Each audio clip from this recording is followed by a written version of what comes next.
welcome to Friday's live stream. Today we're going to actually get to sew. You guys had asked for more sewing, so we are going to do that.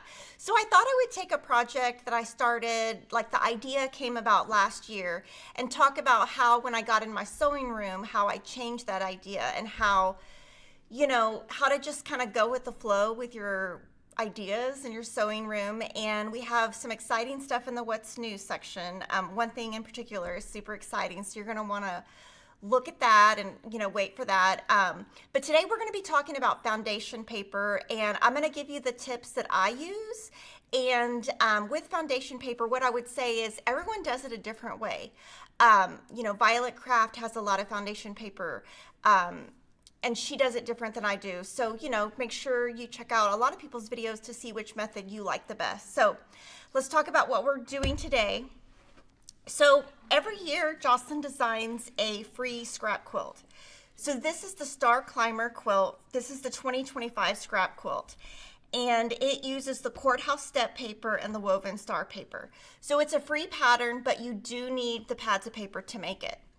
If you're going to make a table topper, there are 4-inch pads you can use. But if you want to make the lap, which is what I'm using, you would use the 6-inch size. So 6-inch Courthouse step, 6-inch woven star. And basically it just tells you what size to cut your strips. I'm going to do mine a little bit different. So I'm actually not even going to pay attention to this page and just kind of show you how I do it. It's a little bit different. And I'm starting with the B bundle. Well, I was going to do Scrappy. So the first thing I was going to do was I went in my sewing room and I thought I'll just do Scrappy like I do every year. But these two layer cakes came in around the same day that I was actually doing it. It's the B bundle colors and then the B bundle backgrounds. And there are lots of pre-cuts. There's fat quarter bundles, the 10-inch squares, there's charm packs, there's all the things. And so whenever something Lori comes in, I usually just buy one of the layer cake because layer cake is my favorite pre-cut and take it home. And so I just made some blocks with it. And I was like, you know what? I'm going to make my whole quilt using this. And it's going to look scrappy. It's going to be more like a planned scrappy is what Lori calls it. And this is a collection of a lot of her different groups. Like it has prairie and prim and bee backgrounds. It's got a lot of different collections. And so you're going to need more than a layer cake though. But I'm just like in the pattern we say fat quarter bundle, but I always, if I can get away with it, I will start with the layer cake because it's easier for me to starch and it's just easier for me to cut.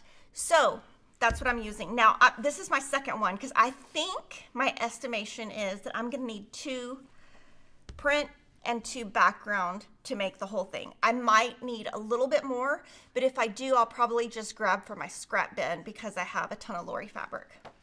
So the first step is I starched all of this and laid it to dry so it's nice and crispy.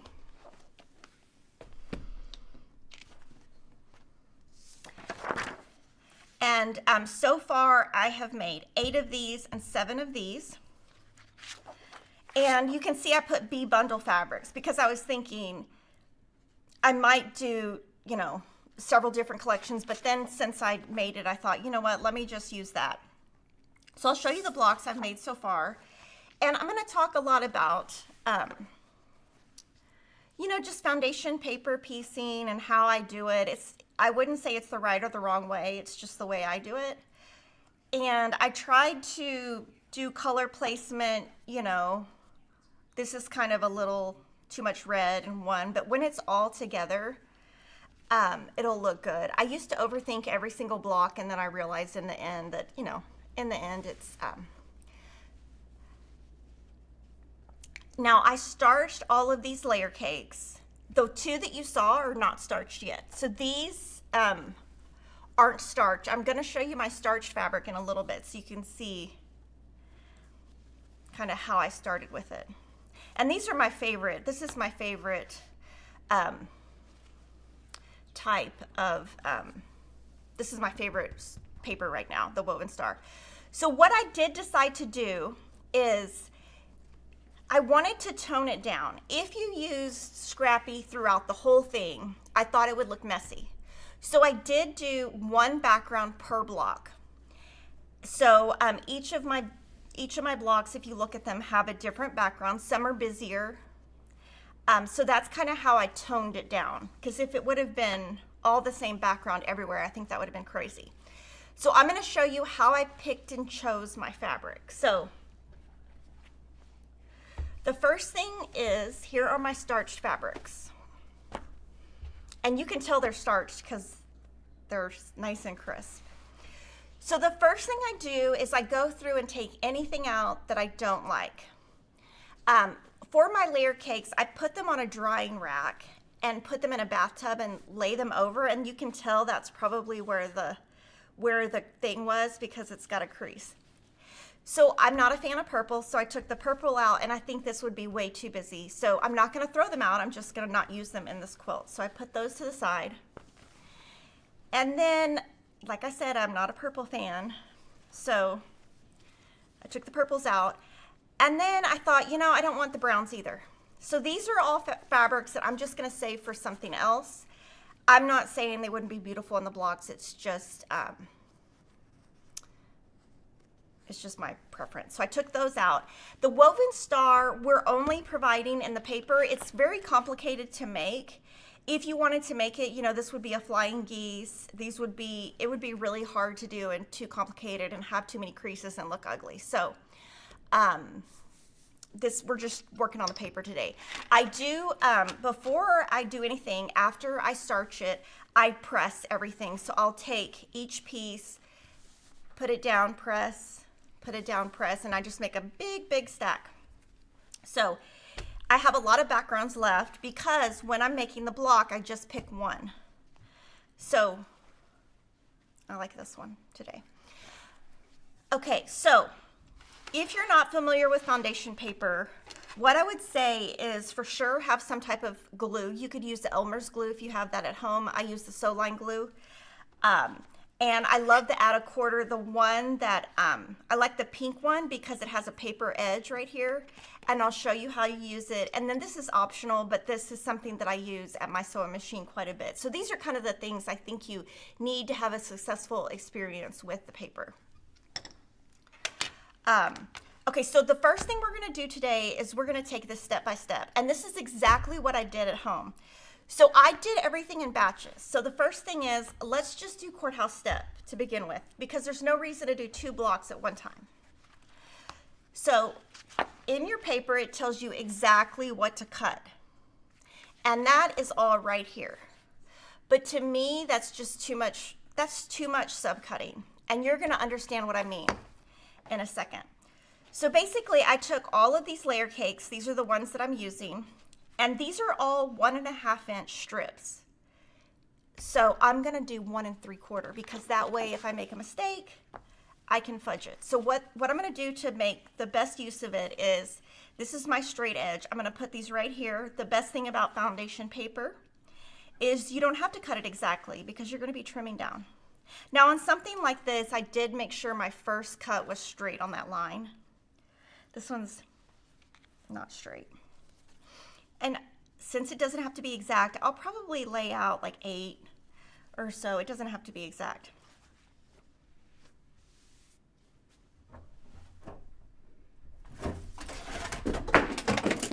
Sorry. Okay, sorry, just ignore what I just did. Okay, so these, you know, normally you would cut it 1.5, but I'm gonna cut it 1 3/4. You don't have to pick it up for me, sorry. I'm an idiot. And then I'm gonna save this for other blocks. So I'll just put this to the side. I'm gonna put this on my design board, and this has all my leftovers from my previous blocks from last time.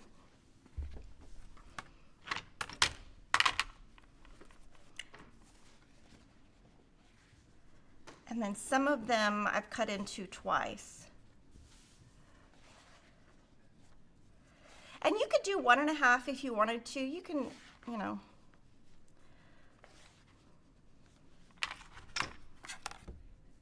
And so this is a great scrap quilt, which is why we designed it for scrap purposes. But then when the bundles came in, I was like, well, you know, let me just use those. And then I ended up doing another Scrappy by collection, with this paper in a different design. So in the end, I ended up doing a combination of the two, which is generally what I do. When I get in my sewing room, I kind of just, I don't want to be restricted. I want to just have fun and do what I enjoy. So a lot of times I change things and make them difficult. I what? The quilt that you did with the leftovers from Love Blooms, you made that using Woven Star too. Oh yeah, I use Woven Star with my leftovers from, what's it called? The fig tree sew along that she did. I use those leftovers. I just love the block. And since I'm cutting 1 3/4, they don't have to be exact. I'm gonna cut this one more straight, or straighter, I guess is the right word.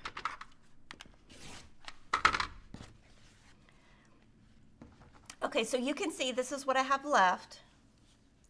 We'll use that a little bit later today.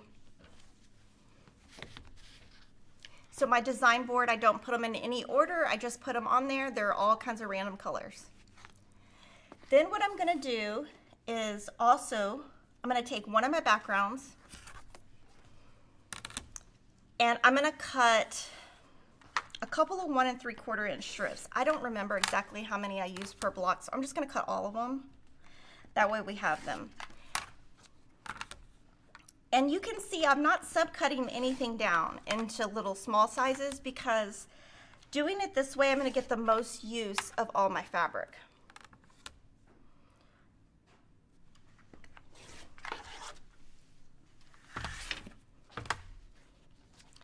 So I'm gonna do one block at a time. Now, if I was at home, I would be doing probably 4 blocks at a time or something like that. So the first thing I'm gonna do is take my paper and I'll pull one out. And I like to crease every line on here because, oh, we don't have that. Do we have the, we don't have it, I didn't bring it, my Caterpillar. So I've been using my Caterpillar light mat, but it's at home. I only have that one. I guess we'll have to order one for here. I've been using it and it really helps with, you can see through the numbers. But we don't have one here, so, and I forgot to bring it. And you can see those on my video reels, but it does really help. And I have heard from a couple of customers that love it when they got it, so that's always good to hear. So it's like a really thin light box. Now this step is optional, but I like to see, when I turn that over, I can tell that's number 1. So number 1 is a dark fabric. So the first thing I'm gonna do is I'm just gonna cut this down. Well, actually, I'm just gonna put it on there the full size so you can see. We're gonna do 1 and then we're gonna add to 2. So I'll just put that there, cover the entire square, the number 2, which is, well, the number 1. So you've covered that entire square.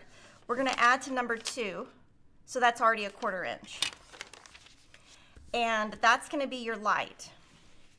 Now I'm gonna show you at the sewing machine, and I have a little setup that Denise is gonna show you, like a little, this is kind of the way I do it at home to be fast and efficient. I'm gonna be using lots of scissors. Do we have any of the big scissors? Yeah, we do. Okay, so I'm gonna be using big scissors since I'm not gonna be near my rotating, near this mat.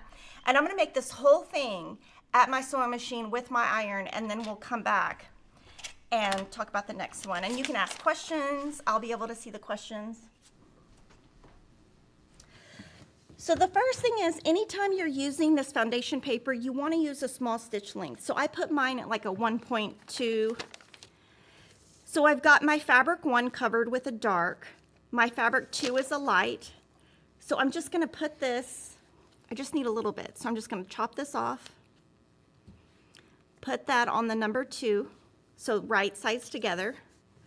Flip it over. And I'm gonna sew, and I'm gonna show you when I'm done how I sew. And this is very different than what other people do. I start a 1/4 inch away, go all the way on the line, and go a 1/4 inch out. That way your stitches will stay secure. From here, I'm gonna push this back, finger press it. Bring it up into frame by the foot. Okay, so I'm gonna do that, and then pretend I'm gonna do that. Use this quick press seam roller. Now I'm gonna do this. Right here. Oh, right here. Yeah, you Okay. can do it in the throat, yeah.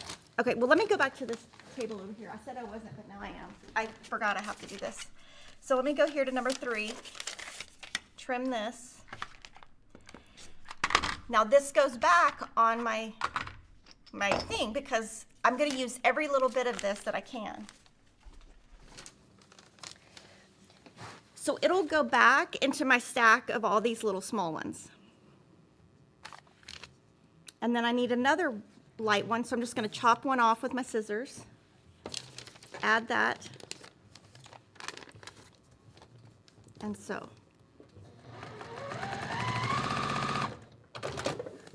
From here, I'm gonna go to my iron, which I have down low, so I don't have to get up. And I'm gonna press. So this iron, it raises and lowers, so I have it like chest height. And I'm trying not to use steam. You're not supposed to use steam with the paper. And then I'm gonna go back over here, and I'm gonna trim on the 4 and the 5.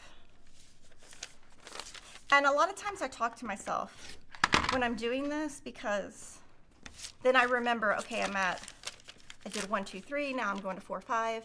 My Caterpillar mat is the mini size, and it's super thin. I do want to buy the jumbo size, I just haven't. Okay, so can you see this, Jordan? Yes. Okay, so now I'm gonna add 2 colors. So I already did a green. I'm literally just gonna take whatever's on the top of my stack. So there's a red. I'm gonna put that right sides together, fold it back. Is that good? Yeah. Okay, and then sew.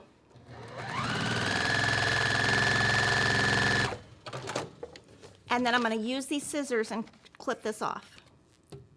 This goes back in my stack. I'm going to press, finger press, use the seam roller, pull the next one on my list, which is blue, put that right side down, flip that over, number 5, and sew.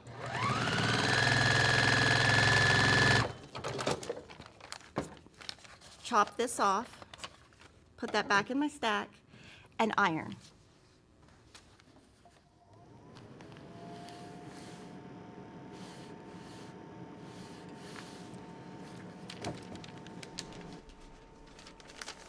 And then I'll go back over here, and we did 4, 5. Now we're gonna cut back 6, 7. So I'll trim back to the next 2. And you can see I'm using as little waste as possible. And I'm using a short stitch length. So if you pull right here and your stitches kind of get loose, that means your stitch length is a little too long. I would just warn you, my stitch length is so small that it's really hard when I have to pull stitches out. So here, now I go back to lights. So I take that same light fabric, and instead of trimming it down, I just put it right on top of here, stitch,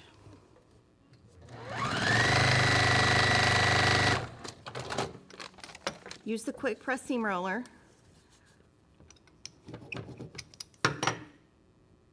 do the same thing on the other side, right sides together,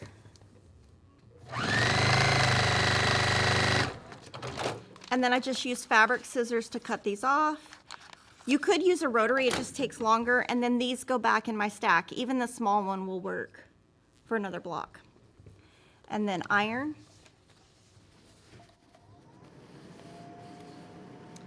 I Love to Sew said Caterpillar is a game changer for foundation paper piecing. Yeah, I can't believe I forgot to bring that. Now, before I cut the pieces, I did not cut the layer cake in half. The layer cake that I started with was what I had left over from my previous blocks that I showed you. So now I've got 8 and 9, so put the crease at the 8. trim. And you can see, because I have cut my fabric a 1/4 inch bigger, I have a little bit more waste than you would, but it's better so I don't have an accident where I have to rip out or make, if that makes sense. Like, it's just safer for me because I go so fast. So then now we're back to colors. So we've done red, green, blue. I'll just go back to my stack and see what's on top. Luckily it's aqua. I haven't used aqua. So I just put that back on top. Stitch.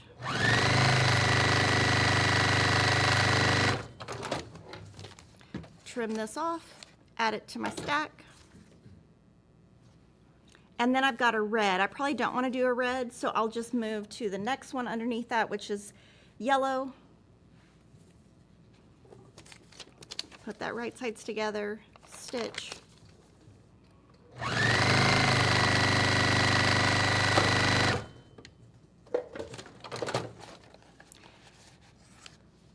And we can put a link to the Caterpillar mat I use.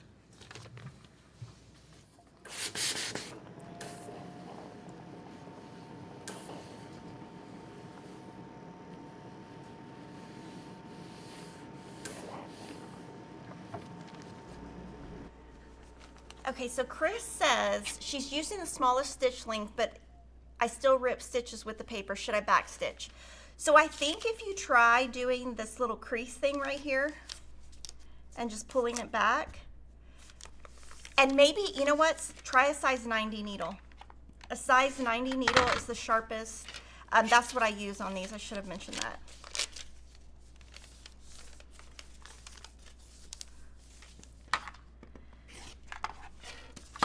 And then I go back to background. So you can see it's super easy. And this is something you can mass. You know, you can do several blocks at one time.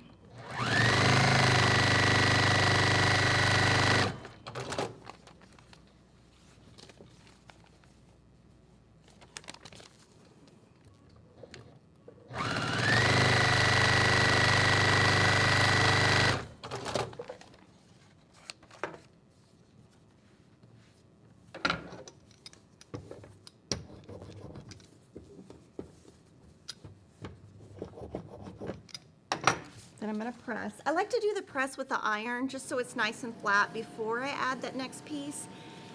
If you don't, you might get a duck pleat.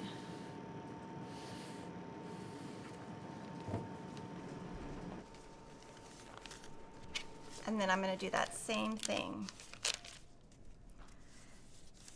And if you're making like 4 blocks at one time, you can see how fast it would go because you would sew all your stitches at one time, iron at one time, cut at one time. And it would be so quick. Like these are, I mean, I've only been online very little time. I mean, these take like maybe 10 minutes. And then I'm gonna add 2 other colors. And I just go with what's on top. That's easiest. I'm trying not to plan too much. So I'll do orange.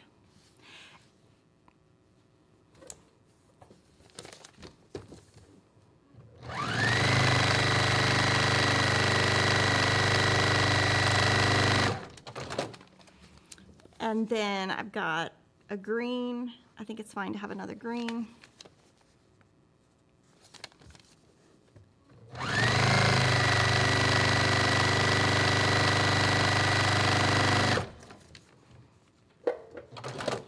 Chop the little pieces off.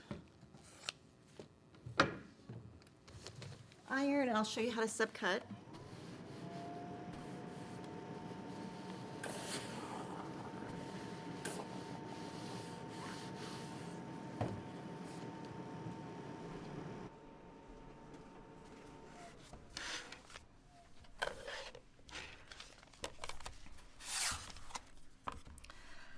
Okay, so these were the strips we cut. These are the little pieces I cut off as I went. And I'll basically probably make a lot of blocks just using this, and then I'll start using the stack. And then I just go down, down, down, down, down until I have enough blocks made. but I'll cut one background each time. This is probably, I don't know if this is enough to make another block, but I think it is. I'll have to measure it and see. You just mentioned it's 6 inches. Oh, these are 6-inch blocks. So basically, you can take this and do this, but that's not what I'm gonna do. I'm gonna turn this over. And I'm just gonna put this on those edges.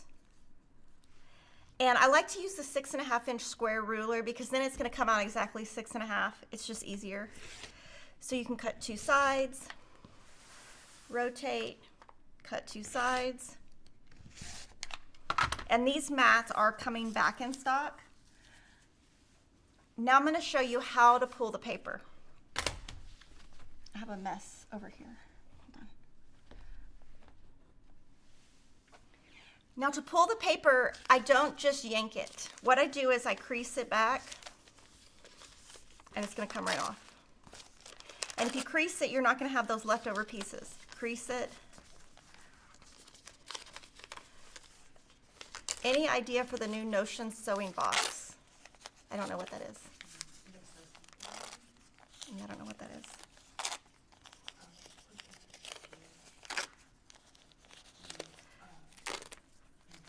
So I just go from the outside to the inside. It's up to you how you do it. Now the number 1 might be hard to get off because it was glued down. And sometimes I do have paper that sticks to it and that's fine, I just leave it. And then I do go in and clip off any of these loose stitches, any loose threads. Oh, the new sewing box, I'm not sure. We'll have to have Alicia check on that, but we'll order it today. Those are kind of hard. That's like a vendor that you get them, but you get like very little of what you order. Okay, so these are my blocks. I'll show you the rest of mine just so you can see the color.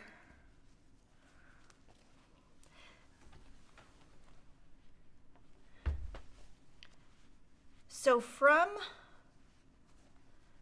1 strip of the layer cake, I was able to make 1, 2, 3, 4, 5, 6, 7.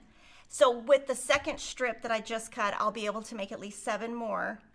And then we'll see where I'm at in terms of making it. But this one's fun because what I can do, it's February, it's almost March, but what I can do is each month make a cut on my layer cake and make that many all at once, stop, and then you just build it each month. Now, Kim asks if there's a benefit to putting the paper on the back until you finish all your squares into a quilt. So that would mean like you had all your squares together and you still have the paper on it. I find that to be way too bulky and I would never do that, but a lot of people do that. So I think it's personal preference. For me, it would just be really hard when you start peeling out the paper in between. I feel like it would just be really hard. Okay.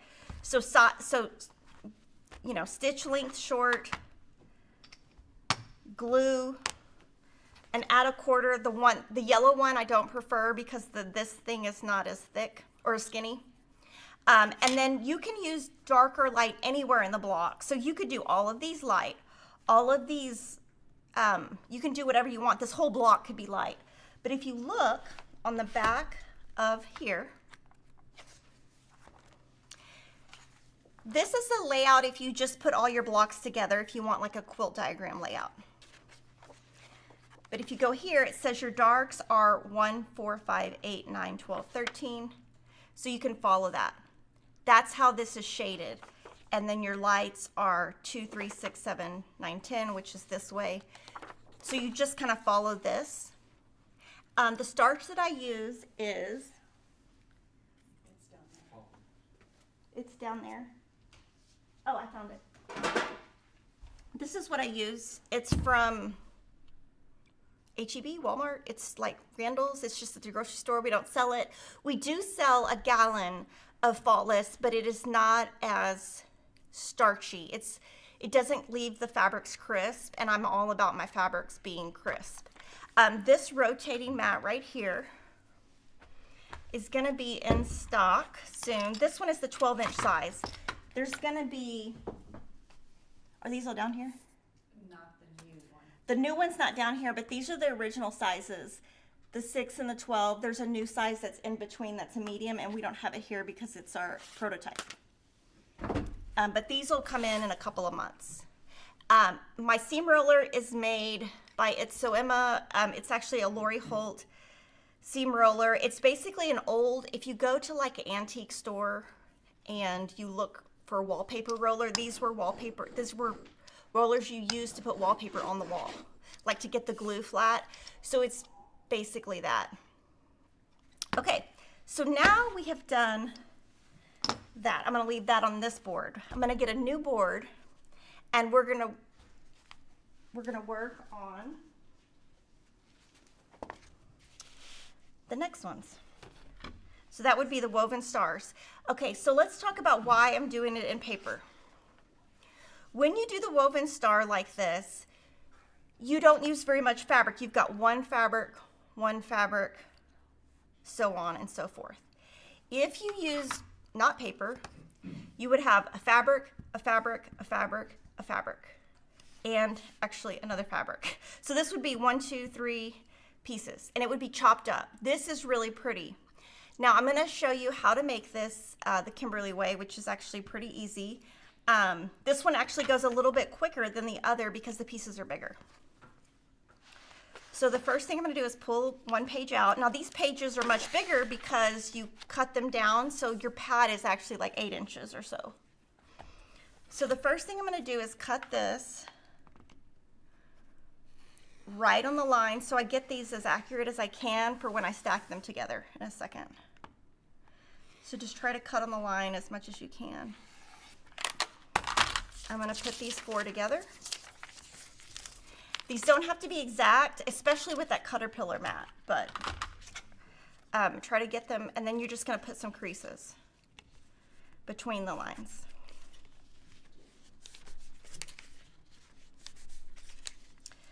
Okay, so I wanna show you one thing.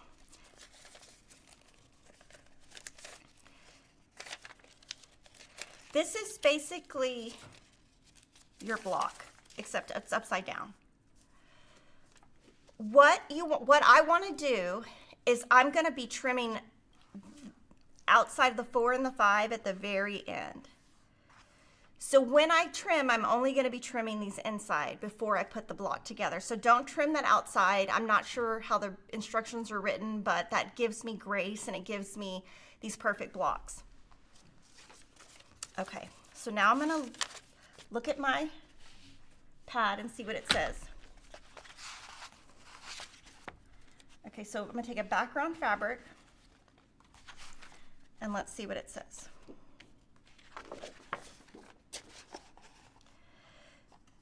2 3 3/4 squares cut on the diagonal. So I'll take 3 3/4. Thank you to Terry Blair for the super sticker. We appreciate it. So there's the 2 3 3/4. And then it says cut on the diagonal once. So that's going to be here. These are going to be our fabric ones. So these are going to be this first placement. The other are going to be 4 3.5-inch squares. Oh, I think that's where I messed up. I think you need bigger. Let's see. I think that's what the deal was. 1, 2, 2. Okay, so then I think I figured out a way to make these work with the paper. So I can't remember exactly what I did, but, oh, cut on the diagonal. Okay, so you cut these on the diagonal. So I need more. I need 4 more that are this size. So what I do is I'm going to do this.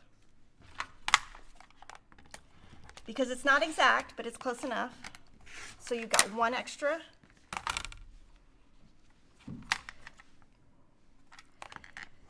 2 extra. And then these 2 are going to be my extras. So you can see with the layer cake, I'm winging it. And that's what I do with a lot of my projects. I just make what I have work. And so that'll be fun today. I'll show you how I make this work. Okay, so I'm gonna show you the normal way. I'm just gonna make one quadrant for you first before before I show you my funny way. So I'm gonna, I need to cut my prints. So here's all my prints. Let's see what it says.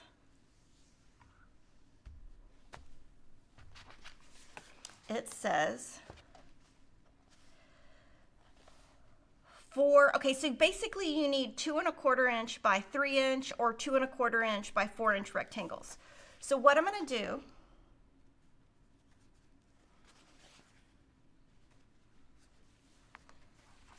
and my fabric is starch, so it just like holds up really good. I'll just stack it. So it said 2 1/4. So I'm just gonna cut 2 1/2.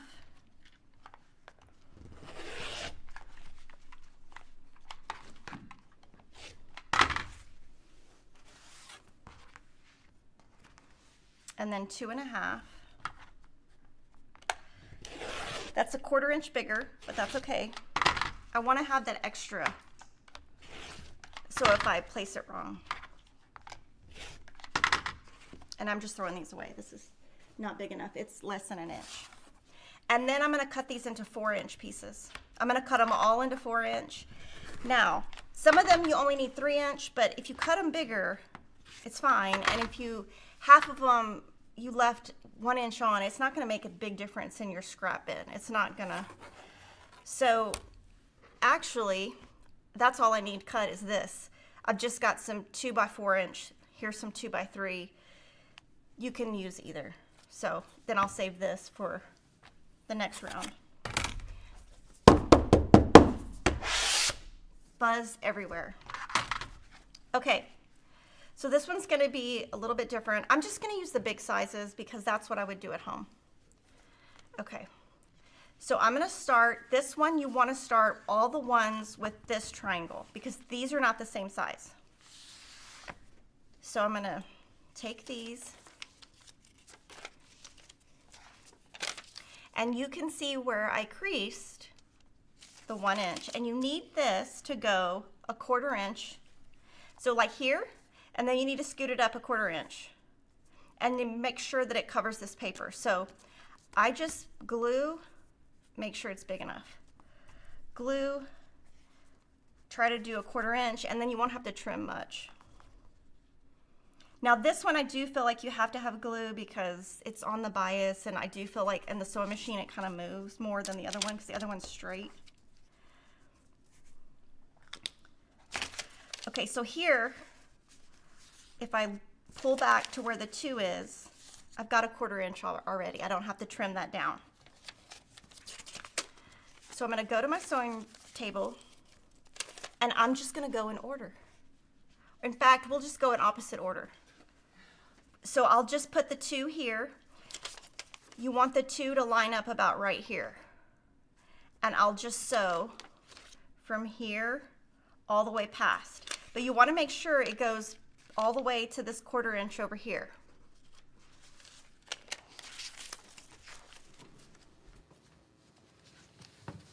And I'm doing the opposite side just so y'all can see the different fabrics.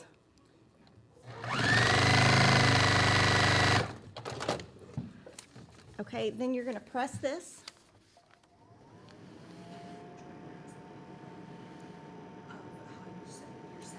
Oh, he's going to show you my setup. That's what I'm doing right now. So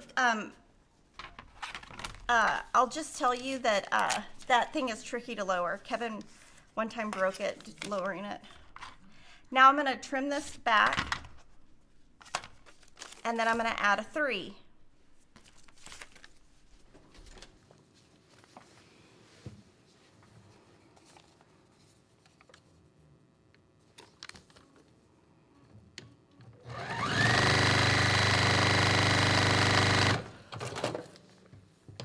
I'm going to press.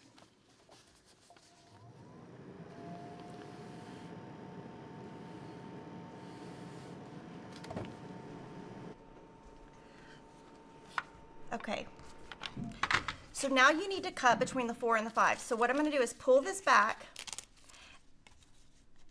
and cut. This piece can probably be used again for like that if you want to save that scrap. I'm not going to save it, but if you wanted to, you could, you know, you could. Okay, so remember when I said we're going to be trimming here but not here. So you want to take these triangles and you want to put them like this, and then you put them together like this, and you're going to sew. Now I'm going to do that on this one, and then I'll show you how to make these work later.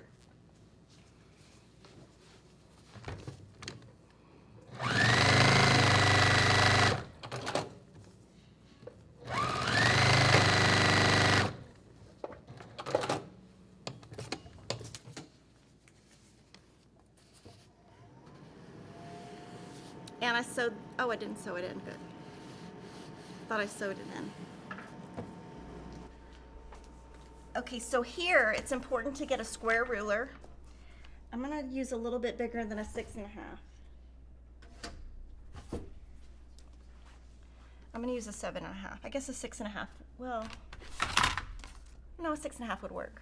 Okay, so instead of cutting, stopping, and then cutting, what I'm doing is this. Now I use a size 90 needle, and I use Schmetz, and I use, I do use the chrome needles, Schmetz Chrome 90. So I've got that on that line right here, and I've got, this is a 45-degree line. What angle is this? 90. This is a 90-degree angle. I'm not good in geometry, but somebody in this room is. So this is a 90-degree angle per Denise. So I'm just gonna cut.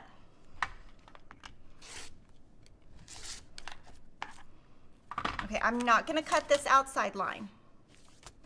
Now what I'm gonna do, this is different than what you would normally do, but this is my way of doing it. And I've tested this a million times. I'm gonna pull all my paper off before I go to the next step. And your paper should just come right off.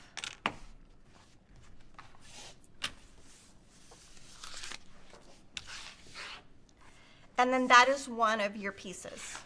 Now what I'm gonna do is I'm gonna go back and I'm gonna make the remainder pieces. You'll see them. I'm gonna do it a little bit quicker, and I'll explain why I took the paper off before I sewed it, because I'm gonna do something with my pressing before. So I'm just doing I'm adding the number 2s. I'm gonna do it on the 3 remaining. And this will kind of give you an idea of how you chain piece. Or not chain piece, but mass produce.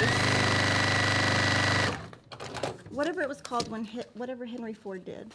Whatever that's called, mass production or something like that. Assembly line.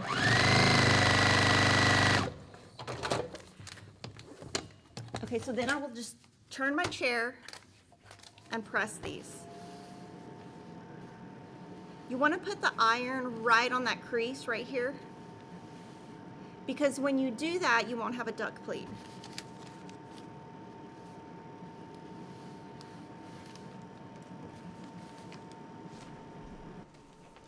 Okay, so now all at one time. Now, if I was at home, I would be using my Caterpillar light lamp, because you could see through. So I'm going to do this. I'm going to pull the stitches up, crease, and cut. I'm going to do the same thing. And these, honestly, I won't do it here, but at home, I just throw them on the floor. And then here, this is a 1/4 inch, so it's not, you're not cutting too much off. I just don't want that bulk in there. And then Kathy asked if there's a difference in needles, quilting or shapes are sharper than universal. Am I correct? I actually do not know. So you guys in the comments can answer, because I don't know. I just know I use 90 chrome.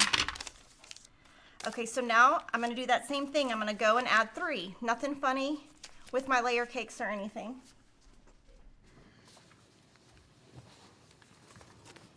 And you can see I'm not planning my block. I'm just whatever's next on my, as long as I don't have a green on a green, I'm fine.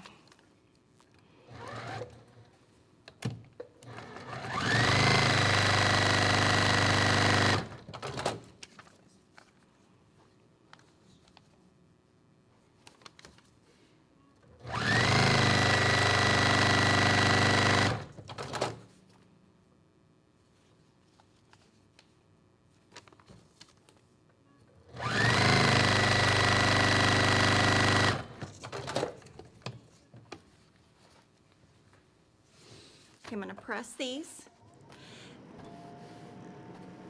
I'll look and tell you the size of the strips when I get to my table, because I can't remember.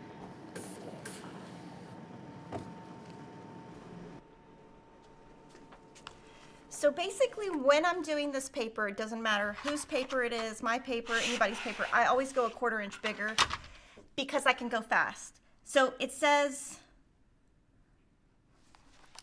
on the dark 2 1/4 by 4 or 2 1/4 by 3. So I cut everything 2 1/2 by 4. My light, you have 2 3 1/4 inch squares for placement 1 and 4 3 1/2 inch squares for placements 4 and 5. Okay, so now I'm going to take these, cut back between the 4 and the 5, and then I'm going to show you my little tricks. And that's why when the pattern says use a fat quarter bundle, it obviously works better with the fat quarter bundle, but for me, I just don't like starching fat quarter bundles. They take up too much space and they take a lot longer to dry. And what I like to do is before I go to bed, I usually sew on the weekends. So the night before I sew, I will just get a whole, like it's a cheap little ironing rack off of Amazon, and I will starch everything, and then in the morning it'll be dry. And if I'm gonna do it during the day, I'll turn on the fan, and if I really need it to go fast, you can get a blow dryer and try it, and it'll dry your fabric. I have a son who will do that for me. How do I choose what collection to use in a quilt? You know, I just go to the What's New page or the Coming Soon page at Fat Quarter Shop, and I sew what I love. Okay, so here. These were the ones we cut funny. It's the same thing. You just put them just like this, and then you put them over, right? Same thing here.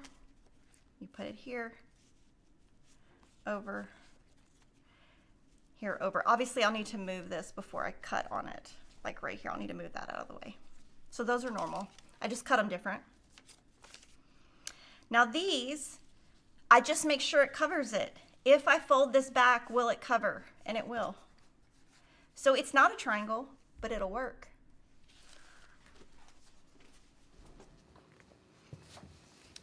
So it doesn't really matter whose pattern it is. I mean, you can change it. You can change stuff however you want. Now I will show you that it does make a difference in how the print looks on the front, but in the end you won't notice, and I'll show it to you on my other blocks too. So you can tell what I did and how I made that work.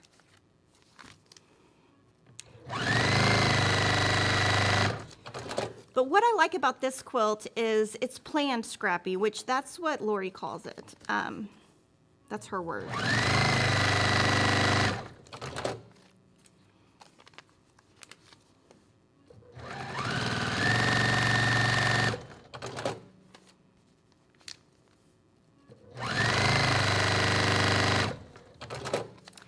Now here, you know, you might use your quick press seam roller before you go to the iron just to get it flat.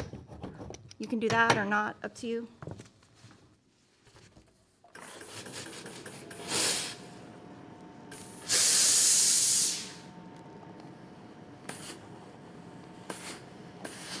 Right here, sometimes you'll crease the fabric, so just be careful there.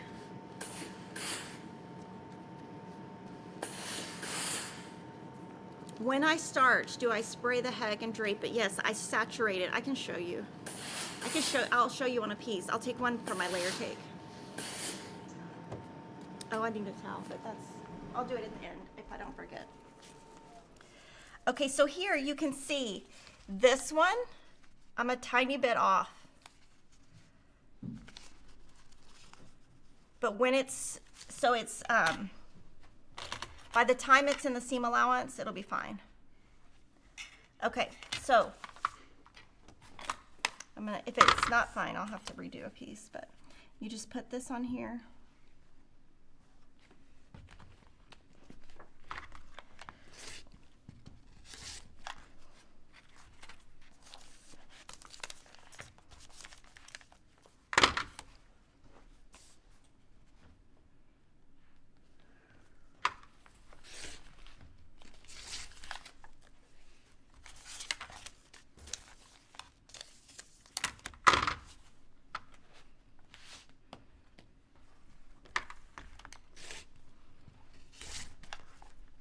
And I did want to mention, this does rotate like this, but the way I use it is I just rotate the whole thing. So I use it incorrectly, just so you know. Okay, so I'm going to pull this paper off. Patty says, you know you're good when you can talk, cut, and sew without messing up. I'm the silent type. Wow, I made a lot of these blocks. I cannot believe I forgot the Caterpillar mat, but I did. So just want to get all the paper off.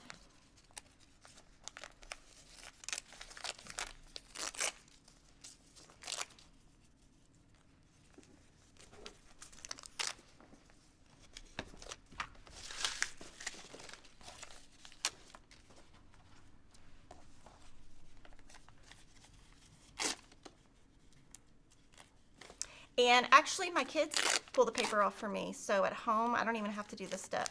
I basically make a bunch of them and then I bribe them with cash.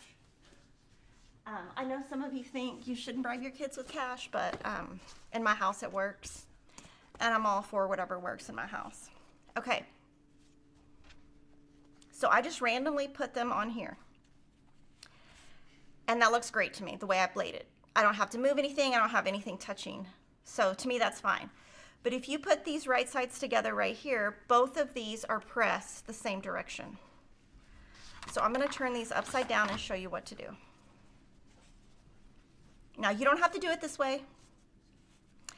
These are the same, the same, the same, the same. So what I want to do is I'm going to press this way, this way, this way, and this way. And then it's going to nest. Okay.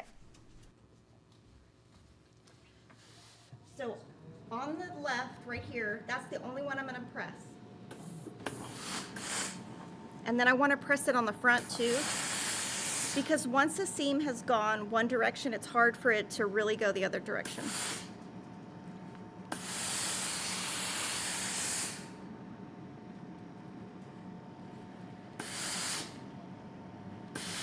Huh?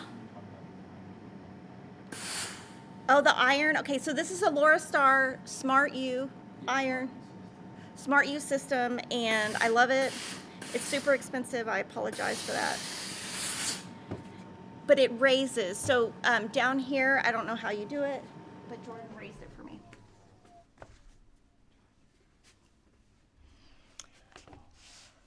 And I do love my industrial machine. I think I'm going to get one for my house. I actually am driving to Houston today, so I might call the guy today. So then I put it on a board and I face it kind of this way. Put this together. These are all bias, so it's going to be kind of stretchy. So I pin right here,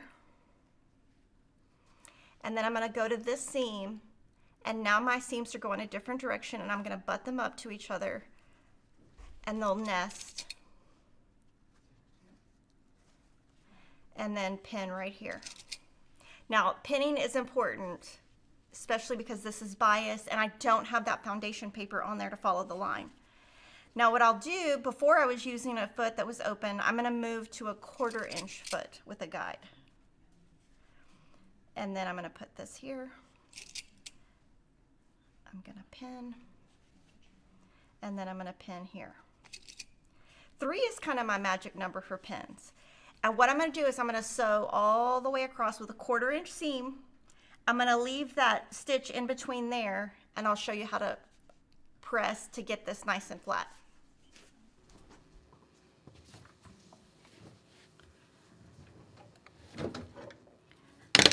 Oops, sorry. So I'm going to move my foot.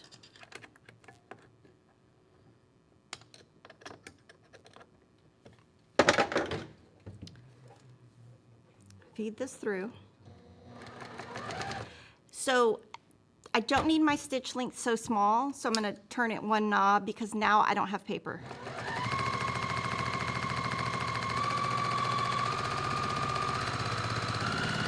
Take a couple of stitches and then keep going.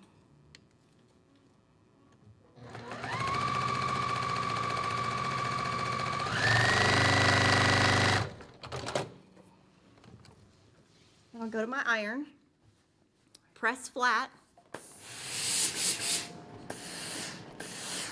Press one way. Press the other way.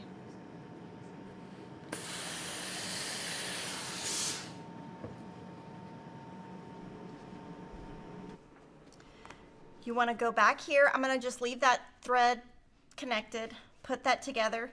These will nest. You just put them together, you nest them.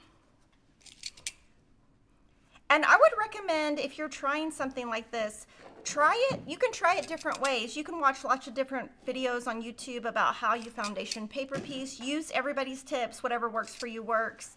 This is just what I found works for me. And then I, make about 15 blocks a month. And, I might make it bigger. I might not. We'll see. So I've got all those pins in. I've got 2 pins on each side and 1 pin in the middle. This is bias. So you just have to be really careful when you put it in the machine. That you're not like pulling, you want to let it glide through the machine. So just let it go.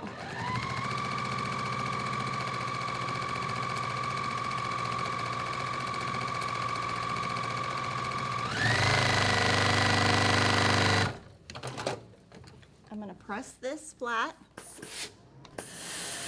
Press to any side you want.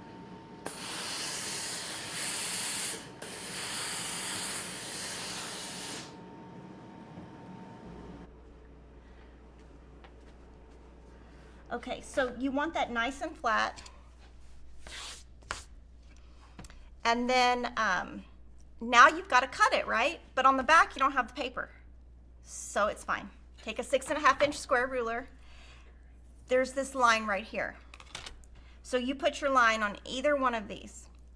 In the center of your Creative Grids ruler, let me see. In the center of this ruler, there's a little white square. How do you see it? Right there, there's like a little, sorry. Right there. Let me put it on a, hold on, let me put it on a dark fabric that's got, oh my gosh, all these fabrics have a lot going on. So see that white square? You want that to hit right here. So you can leave it there, Jordan. So put this here on one of the lines and put that line here. Now when you do that, the line here, the line here, the line here, these two should magically, if you did it correctly, hit over here. And if you look magically, you should already have a 1/4 inch seam, which magically somehow I do. So I'm going to cut 2 sides.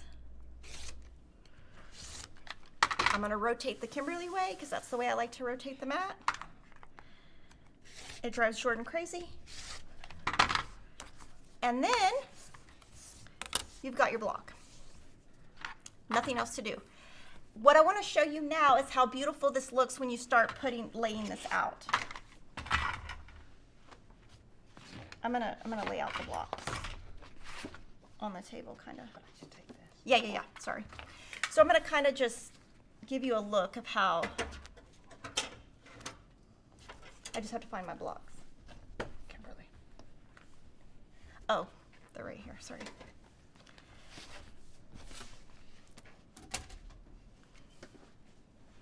And this is how the pattern is written. You can rotate, if you want to have all these going this way, you can do that.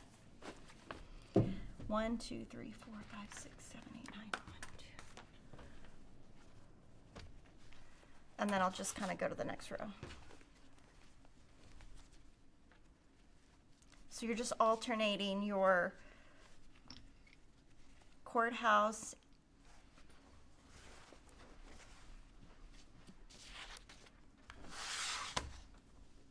and your star streams. And I am going to show you that one thing that I showed you, that I told you was different. So that's kind of how it's going to, well, let me move this down. This is how it's going to start looking. And you can see all those fabrics blend beautifully together. It's scrappy. It's fun.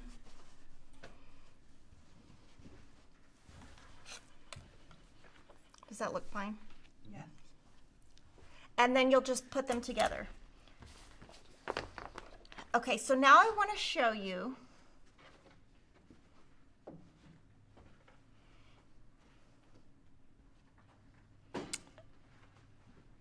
I think I can show you on this block. You can't even see it.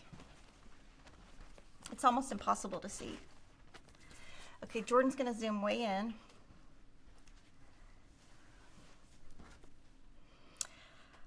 Okay, so you can see these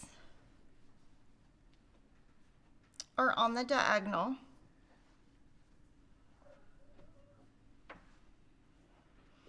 Basically, these two are placed a different way than these. So all of these were made with the correct triangles. These were not. It's a different placement. So two of your, you cannot see it. So yeah, I am going to be adding a border. The pattern calls for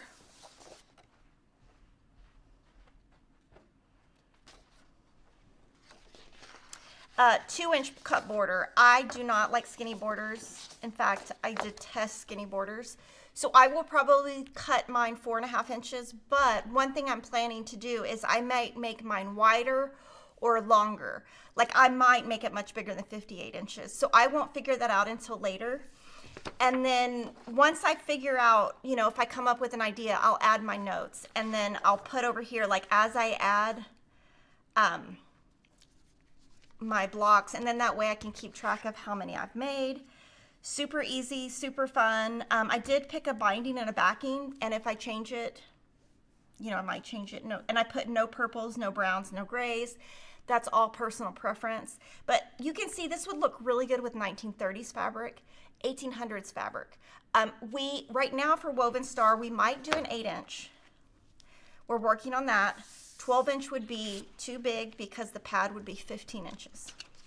So we are working on a bigger size, but it is not going to be 12 inches unless we figure out a better way.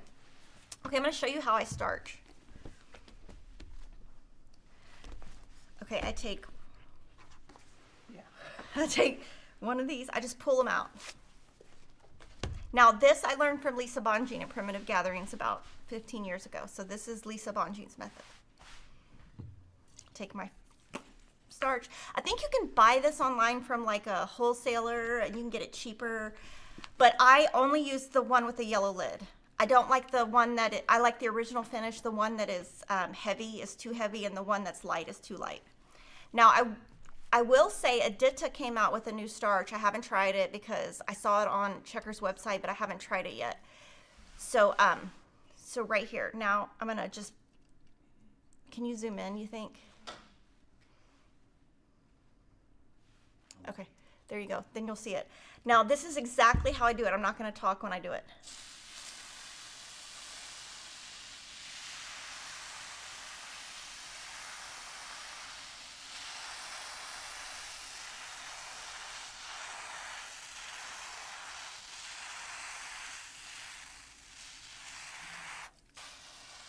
Okay, now that is a lot of money wasted, and every time I do it, I think you're just wasting money, and I am. But when you pick it up, it should be completely saturated. You should see no, if you have anything that's not wet, you'll be able to see it on the back side. And then I put it over a, like this, on an ironing rack. On the fabrics being different, that's how I did something to make it work. I don't know how to, I don't think we have to go into it. I think it's fine. Okay, so now what I'm gonna do is I'm gonna do a sew sampler reveal for February. We're almost into March. So I'm gonna show you the sew sampler box. Most of you should have it. We do have some memberships left, but not many. And I do know we have some leftover boxes for the people that didn't pay. I don't know how many. So this is February. So this is really cute, but if you turn it over, there's a coupon. I'm not going to show you the coupon, but we are now giving you, and if you don't like the projects inside the box, we tell you how you could take your fabric and use one of our free videos to make it into something different. And in this one is Peace and Plenty fabric, which is a 10-inch stacker, and it's a junior, so it's got 20 pieces instead of 40. Our brand new, I'm so proud of it, our Coral OFA rotary cutter. You can only get it at Fat Quarter Shop, and I have about 3 of them. friction pen. One thing that we're going to work on is we're going to be putting in the box things that are more replenishable. Things that you use in your stash that you normally would come back to Fat Quarter Shop to buy, but you get them in your box so you don't have to come back and buy. So that might be something useful like a seam ripper or a marker. Here's your pattern. This is called Cheerful. I'm going to actually show you the quilt all sewn in a second. I'm going to put it on the table and hold it up. So basically it uses this pre-cut, and then this is what's in your box, and this is what you need. Additionally, we have plenty of this in stock if you want to order it to complete the quilt.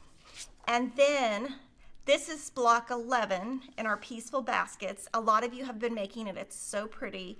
Block 12 will be the final block. Your finishing pattern for this came in April of 2024, and we'll sell full sets of the patterns like in June.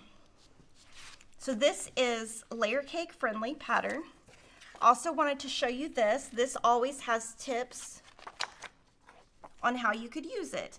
Like it defines what a friction pin is. It tells you if you want to reorder the rotary cutter or something, the SKU numbers are here. So if there's anything you want to reorder, we give you the SKU numbers. And the only thing in here that's exclusive is this pattern. This will never be released outside of the box. I'll show you I'll show you the quilt.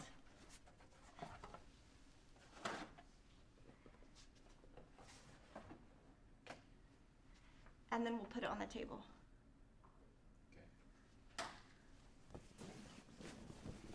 I wanted to do it this way. Okay.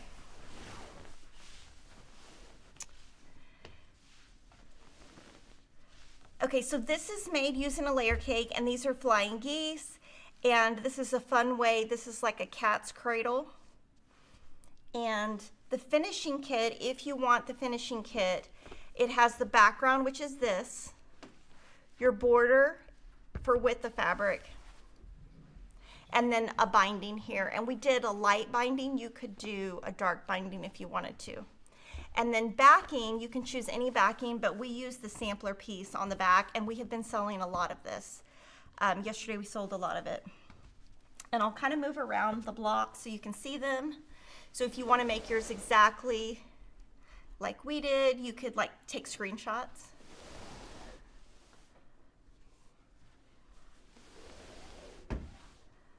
And this pantograph is just a big clamshell. So that is February Sew Sampler. Yeah, let me take questions real quick. I'm gonna take questions, and then I'm gonna show you the rest of what's new. What is the quilt on my right side? This one right here, Star Spangled, which is a Kim Deal pattern, and I used Fat Quarter Club Lori Holt fabrics from 2024. It may just be called Spangled. I think it's Star Spangled. Okay. Oh, he thinks that it's Spangled. Just type Spangled. We don't know. Star Spangled, Spangled, one of the two. And then this is using the Heart foundation paper by Lori Holt using B Plaids fabric. And how I remember that, I have no idea. Is the Autumn Mystery more fall or Halloween? This year it is fall. Will there be a cross-stitch pattern for Lori Holt's Scrappy Americana flag? And will she recolor the cross-stitch for Hometown Holiday like she did the quilt? Okay. Scrappy Americana flag will be a cross-stitch. It'll probably be 2 to 3 years. Hometown Holiday, she's not recoloring it as of now. One thing we're planning to do this year is I personally always love the Flea Market Fancy cross stitch. And she's, it's Flea Market Fancy, right? Flea Market Flowers. Flea Market Flower, sorry. She's gonna color that in like patriotic colors. So that's something we're working on for this year. If you're making a mug rug out of these blocks, how would you finish it? I would probably put like a thick batting, like a polyester or something like that, and I would just quilt it. I would just stitch in the ditch. For the papers, if you look on that inside cover, it gives you a diagram on how to use the light and the dark. And I did show you in the live stream 2 weeks ago how on the, what is the name of the star block? The one we just did? Yeah. Woven Star. Woven Star, how I showed you in a previous live stream how you could use 4 fabrics instead of 8.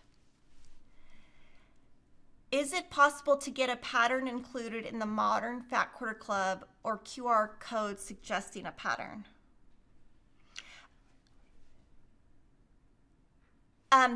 Okay, so the Modern Fat Quarter Club, we don't right now do that. I can put that on a list to consider, but right now we don't do that. We have been doing recolorings every Monday, so you could check out our social media for that. I'll do that one in a second. Did I hear you say that Fat Quarter Shop is publishing a pattern book for 12 fat quarters? Yes, and it should be online Monday. On Monday, if you want to see all the new moda, we're allowed to put that for pre-sale on Monday. So next Monday, you can go on our site and it'll just go throughout the day. It takes all day to get that online. So it will be online with that. It's called Fat Quarter by the Dozen. Oh, this is a good question. Kimberly mentioned they're trying to find a fabric line to work with socialites. Have you found anything? Yes, we have. It will start in about probably January or February of 2026. Can you purchase the Sew Sampler box without joining the club? Yes, it's a higher price and it's only a few blocks. Like it's only like however many boxes for people who didn't pay. Will the Flying Geese paper work on the Cheerful pattern? I don't know. You'd have to do the math because I don't know. Since it's using I know it would work, but I don't know if it would work with a layer cake. Do I work 7 days a week? Admire your energy. Yeah. I mean, like, I plan every day. One thing that I do that I think makes me efficient is I plan every single day. So like today, before I get up, I know exactly what I'm going to do. I'm going to get up at a certain time. I'm going to take a shower at a certain time. I'm going to get to work at a certain time. I'm going to do this. I'm going to drive to Houston. I'm going to set aside this many hours to cross stitch before I go to dinner with the dance moms. I have to go hem costumes for the dance teacher. Then I'm going to watch her dance tonight at 9 p.m. Awards are over like at 11 p.m. I'm going to go to sleep. The next morning, I'm going to get up at 5:30 because I'm the best dance mom ever and go get my daughter Starbucks because she's the only one that needs to have Starbucks in the morning because I trained her well. And then my whole day, it will be watching her dance and I will go to my car and cross stitch. I will not sit in the whole auditorium for all day. I just cannot do it. There's too many people and it drives me crazy. I'm going to miss it so much. But basically, I plan my day and I have to get all my things done within a certain amount of time. So I just have to force myself to do it. Is the Olfa cutter only right-handed? No, you can turn the, Denise can show you. She's left-handed, so we can show you on the, Do you have yours? do I have mine? Yep. So this is right-handed. Jordan, your top. So that's right-handed. So the blade is on this side. Denise is left-handed. She put the blade on the other side. So you just put the blade on the other side. And that works with any of the ergonomic Olfa cutters. And anything we're talking about today, we have links in the description box. So you can always find those afterwards. Is Kimberly sewing anything with the Honeysuckle and Roses collection? I don't think so. Will Delightfully Yours be available for pre-order? Yes, on Monday. What made you decide to purchase an industrial machine and which one did you get? What's your favorite feature above the TL? Okay, so at home I have a TL 2010 and I have used it so many years, it's broken. And I paid a guy to come fix it and it was like $400. And I was like, this machine costs $900. So I could have just bought a new machine because now it's broke again. So I'm just gonna get rid of it because it just doesn't even work. Like the motor needs to be replaced. So I called Juki Junkies and just asked for advice. And David there gave me some advice and I bought one from a local dealer, but based on his advice, and he sells them. So and we can link to him and all the stuff, but I'm going to get one for home because I need to sew faster. I only have so many hours in the day, and that thing goes so fast. And so if I'm doing strip sets, I can do it in like 3 times the time. And it's quieter. It is finicky, so it takes a long time to get used to. It takes a long time to get the settings correct. Shout out to Teresa who fixed all my settings because I had no idea how. And I also had the bobbin in backwards for a couple months before I figured it out. My sister bought a 108 backing and it's only 100 inches. Is that common? It was a Lori Holt Autumn 108. It threw a monkey wrench in her project. I haven't heard of that, so it should be 108. Give us a list of recent documentaries. Okay, so I've been watching Heather. Okay, let me think of her name. Let me look at my phone. Heather. What's her name? Heather. Priscilla watches her. Hold on. Let me find. I always watch Generation Y. That's my number one. Okay, here she is. Heather McDonald. I watch her. I don't think she's going to be for a lot of you, though. She's kind of dirty. But she's funny, and she's like a stand-up comedian, so I like her. I have watched the OJ documentary. That was so good. I watched it like the first, like I was like, I'm going to sew today, and I'm going to watch this documentary. It was so good. And it really just reminds me of like college. I remember exactly where I was. I remember my mom was like, the juice. And I was like, what are you talking about, Mom? She's like, the juice is on the loose. And I'm like, Mom, what are you talking about? My mom is a super big football fan. She ended up meeting him in Vegas years later. And I was like, okay, Mom, he's a murderer. Why did you talk to him? But my mom, she talked to anybody. Okay, I have, Netflix. There's a new documentary on Hulu, I think, on Matthew Perry. That was really good. I think it's important for people to be very aware, especially like people my age who have kids and like drugs and addiction, and be very aware of all of that. I don't know. If there's a documentary out there, I've watched it. I can tell you that. And I rarely will. I will tell you the new one that came out this week about 7 passengers. I had to turn it off because it's slanted in a direction that I'm not comfortable with, because I think the father should be in jail, and so I can't even handle. I have to turn that one off. It's too slanted. But I don't know. I just watch anything. If it's a documentary, I've been watching something on the lady who ran Washington Post. It's on Amazon Prime. It's like a lady who she inherited the Washington Post from her father, and how she ran it, and how she worked with like LBJ and like Nixon and like all the politics and how all that was. So that's interesting. Okay, so now I'm going to show you other new stuff. The biggest thing is that Raspberry Summer by Sherry and Chelsea arrived like Monday. And we have a ton of it, and we have a lot of kits. We have a lot of all the things. So I'm going to show you. I do expect some SKUs to sell out. I'm going to move this off. That's fine. So this is the Raspberry Twist kit. It uses the Raspberry Summer Jolly Bar to make this. And then we used a Bella Solid for this. There is the Jolly Bar you can buy individually. The kit that has the fabric to make the top, the sashing, the border, and the binding. And then I'll show it to you on the table. There we go.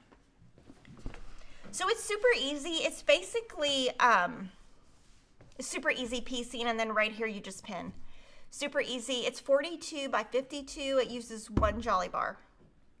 And it's just super cute, and you can see we've rotated the blocks, and that creates this kind of like a secondary design. So you've got a couple designs going on. Now you could rotate them any way you want. You could have them going all the same direction.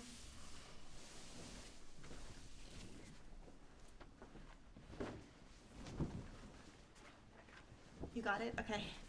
Okay, the next quilt is called the Ducklings Quilt Kit. This is from a classic and vintage video on our channel called Ducklings. It's 66 by 80, and it's kind of like a lesson in inverse.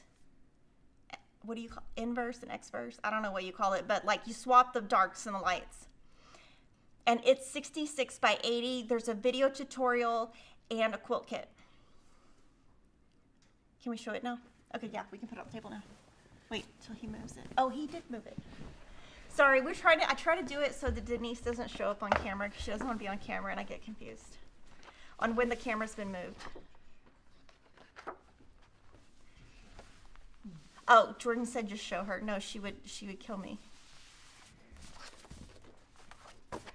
So this is your free block pattern, and then if you wanted to turn it into, we have a PDF that takes a vintage pattern, and it's a paid pattern.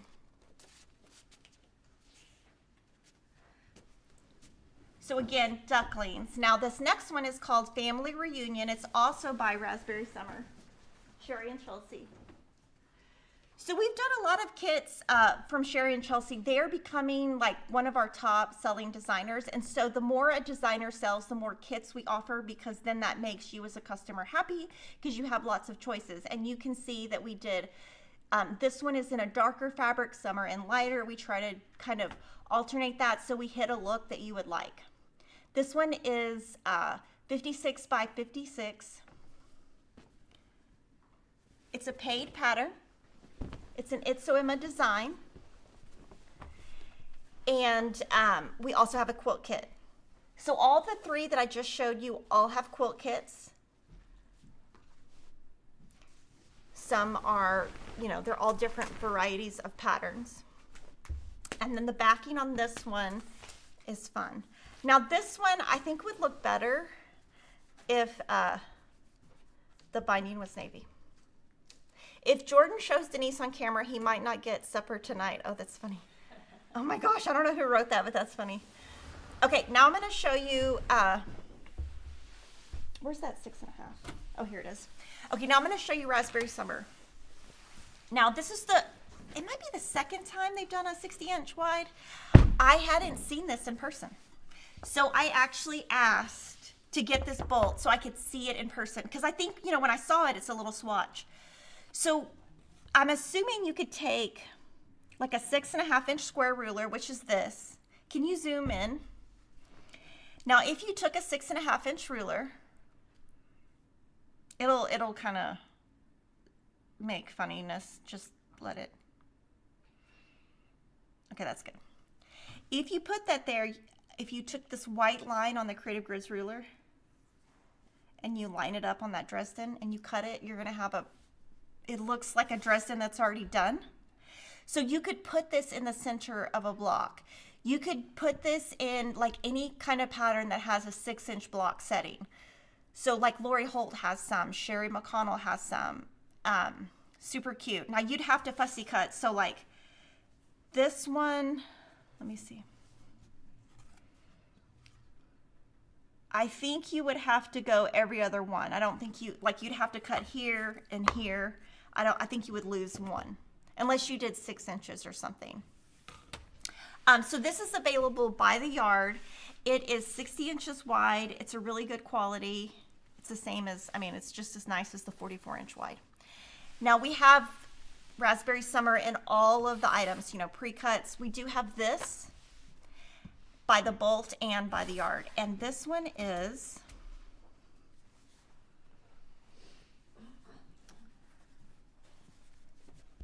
I gotta find the fabric.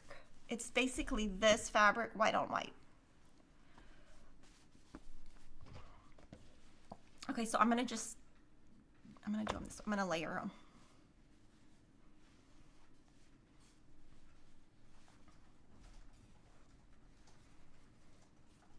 So I think I'm using some of this in the Sherry and Chelsea free block of the month that she's doing this year.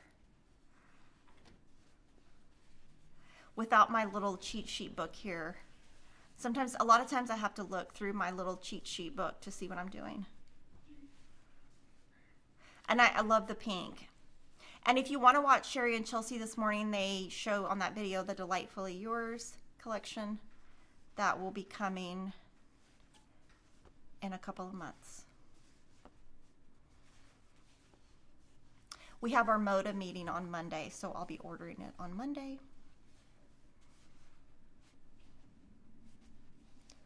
Oh my gosh, did y'all hear that? Somebody in here is hungry and it is not me. I am gonna need to eat though before I go to Houston. Oh my gosh, I'm so bad with navigation. I told Jordan this morning. I asked Kevin last night, I was like, okay, can you please tell me where we're going? Because he's from Houston. I'm like, can you please tell me where we're going? Like, I don't know where Conroe is. I don't know where Spring is. He's like, you know, like north. And I was like, have you been married to me for like 23 years? I don't know where north is. You know, by this, I'm like, no, I need to know like a road. Anyway, he was no help. He said, just look at a map.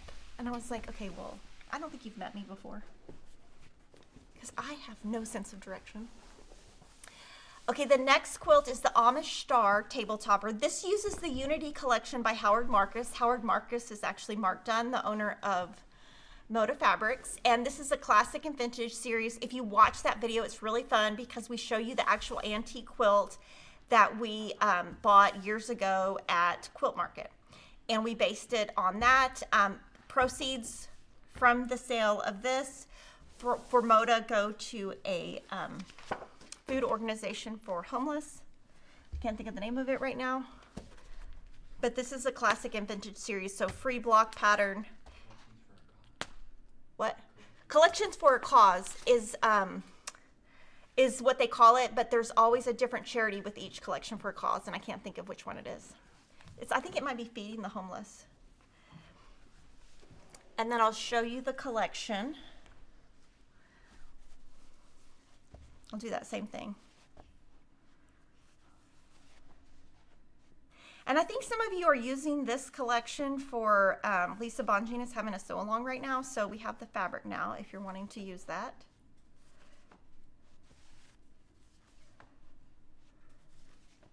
Feeding America is the name of it.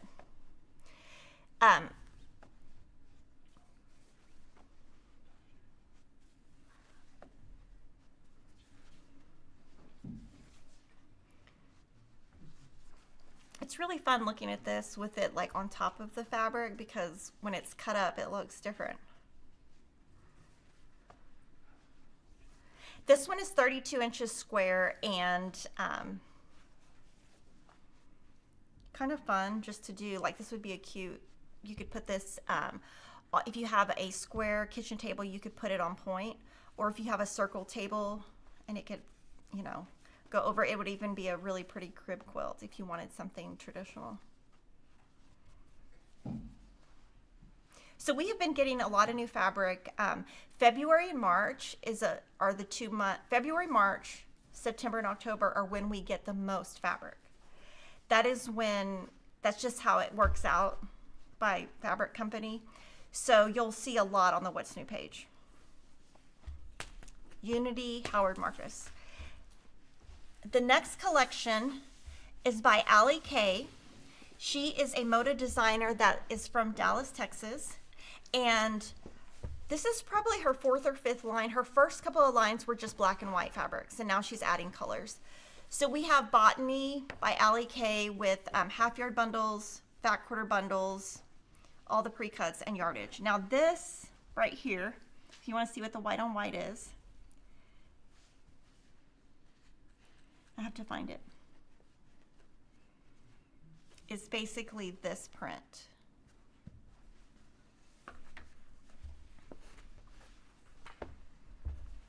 So really like very illustration based. Very modern. These kind of colors right here remind me of what people are decorating baby nurseries with.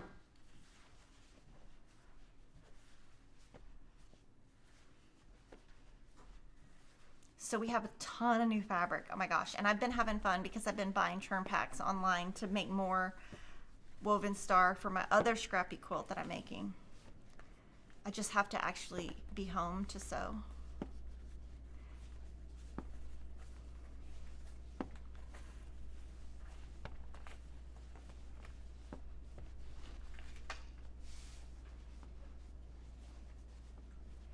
And this is a very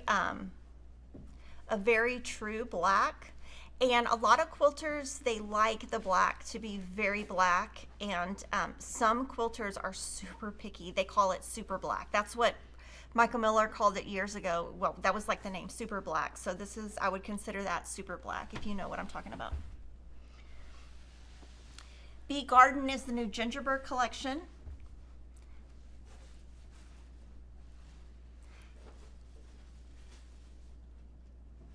And it's, you know, it's definitely bee based.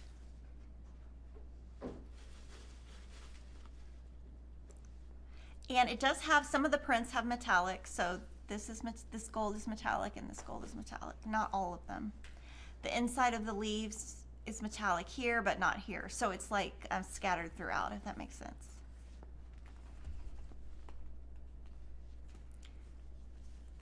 Bee Garden Gingerbread. That's cute. You could fussy cut that in the center of a block.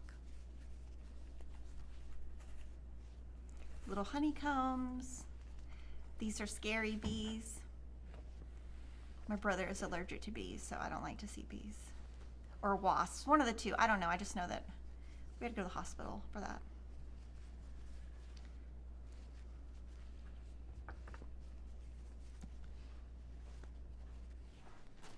Yeah, so hopefully I do take the time to look at a map because I don't know where I'm going.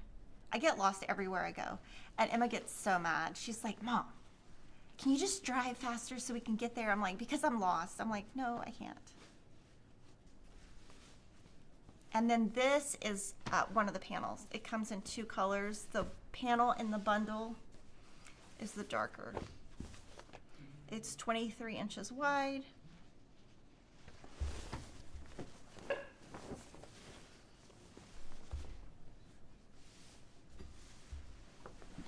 So there's the top left, top right.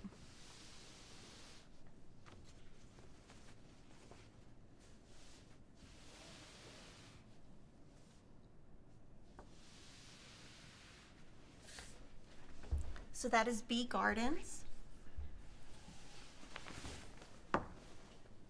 Itty Bitty Backgrounds by Primitive Gatherings. This one's really nice, and this is the, I believe, the second time she's done this one. This one is much more white than previous ones. It's got kind of a silver white. It's not brown, so it's different than her previous.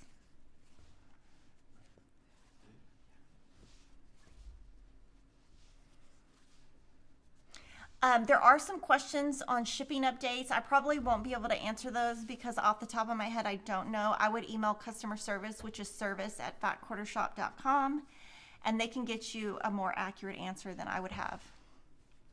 I can tell you some of the vendors are behind.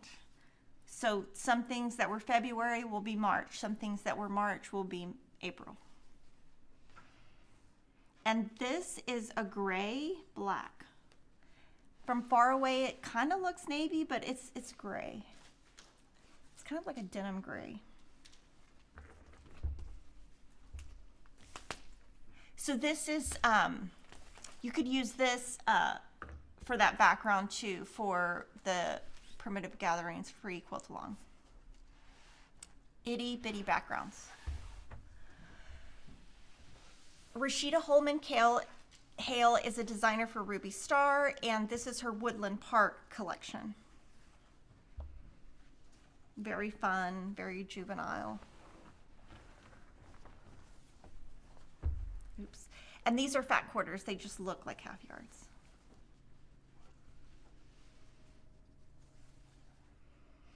And then there is a comment from Crafting a Plan Life. Denise will just copy and paste that to me, and I'll work on that later today. I can order those patterns. Oh, I skipped one. The little foxes. And the Ruby Star is so soft.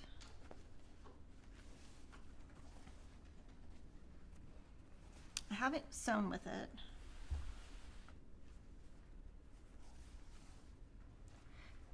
So again, Woodland Park.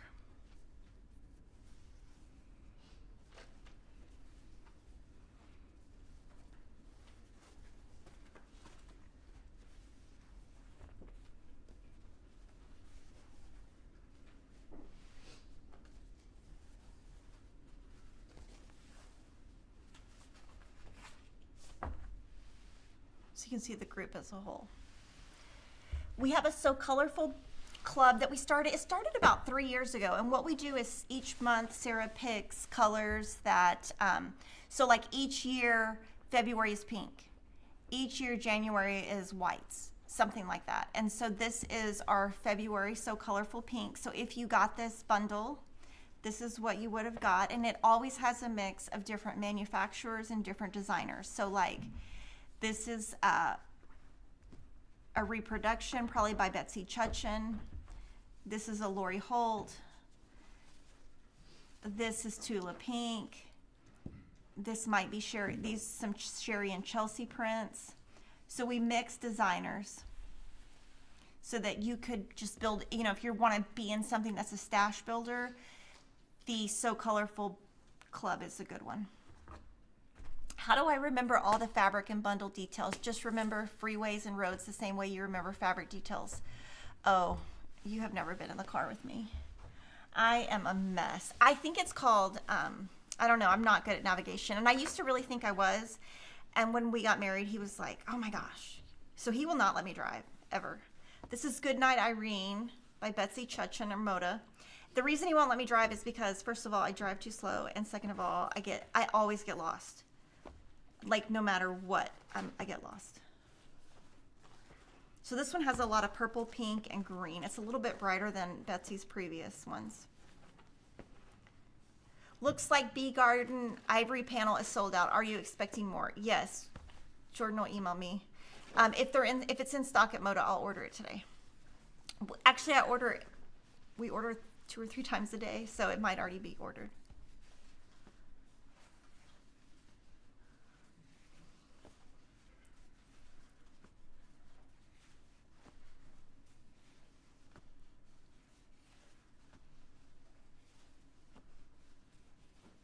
Yeah, so last weekend we went to Dallas, and basically when I drive up there, I drive by myself, and then she rides back with me because she rides the bus up there with the school. And both times I drove straight through. I've never done that before. Both times. I was like, I'm not stopping. I was like, even at Buc-ee's, I'm not stopping. Good night, Irene. This next one I really love. This is called Freedom Garden. It is Riley Blake, My Mind's Eye. And I love the big scaleness of it. And the colors. I'll do it this way.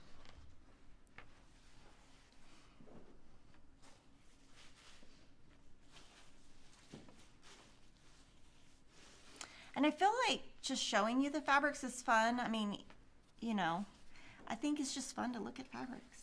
I could just do this all day. And the red is really nice. Kind of reminds me of Jerry Robinson's red.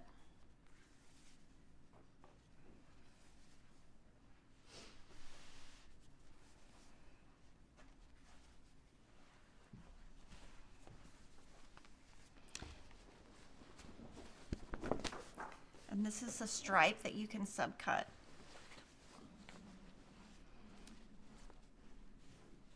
Oh, do y'all hear Denise's stomach? Okay, she needs to eat, somebody. Did she eat? Did you eat breakfast? Oh my gosh. Okay, Freedom Garden. Floral Charms is really, really pretty. This also has some metallic, I believe. Let me look and see. I think it does. No, I don't think it does. It's called Floral Charms. Kelly Carlson for Riley Blake. I think this is her first collection.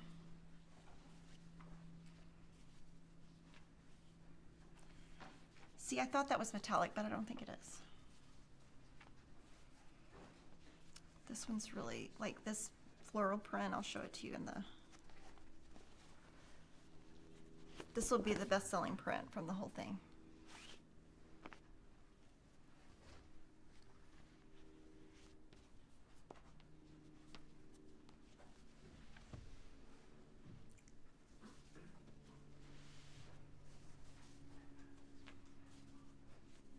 So lots of different colors. This one I actually bought the charm pack, and I'm gonna make it's in my car. I haven't even taken it out of my car yet. It's one that I'm gonna starch the charm pack and then make a woven star from it for my Scrappy. This next group is Denise Schmidt for Wyndham. This is called Pretty Things. Now, Denise Schmidt, she rarely does collections, so when she does, they sell out pretty fast. This is kind of a big vine print.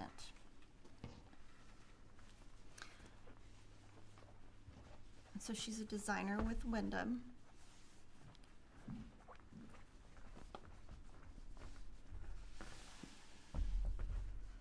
Give her a snack. I don't know if we have any snacks in here. Have I decided what the next quilt will be in our Sew Sampler box? Yes. I can't tell you though, because I can't remember off the top of my head right now. So I can't tell you.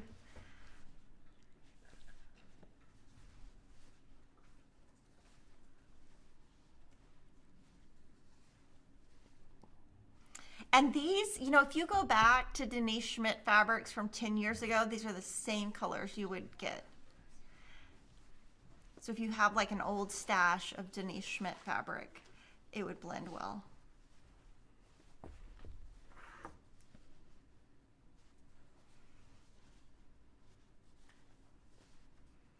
It's so pretty. I should buy a charm pack of this and make a little, and then all my leftover charms I'm saving, and then I'll use them in something else. I'm keeping like a stack of just leftover charms.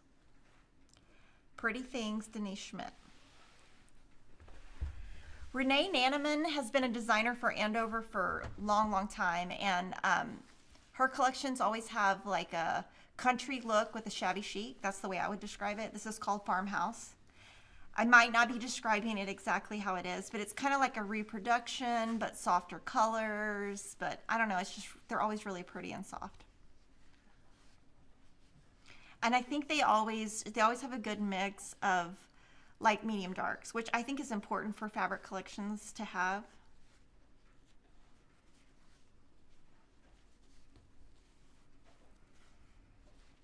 Now I'm getting hungry because Denise is hungry.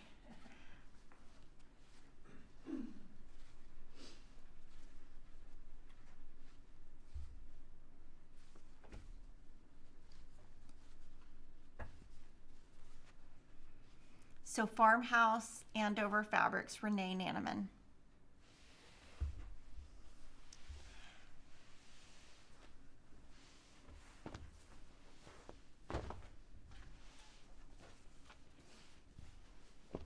This collection is called 2x2.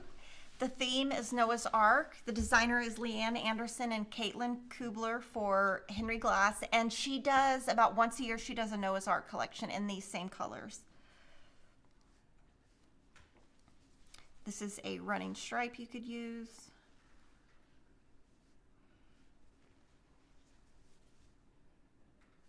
Little doves, flamingos.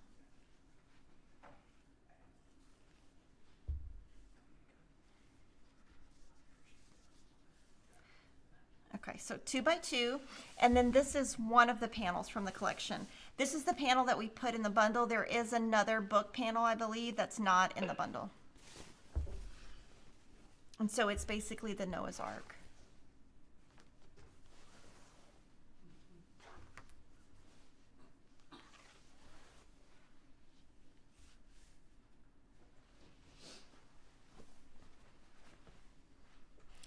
Lewis and Irene is a company based out of the UK. Their designers are in the UK. This is called the Pressed Flowers. And it is, I would say, like mauves. And Lewis and Irene, okay, so the way we buy fabric is we buy it, and then if we can reorder it, we always reorder it. Lewis and Irene, it's one and done is what we call it. So you can, they ship over exactly what a quilt shop orders and nothing else. So I can't reorder anything ever from Lewis and Irene. That's just kind of the way it goes. Because basically they just, it's like they take orders, they ship the orders, and then they're done.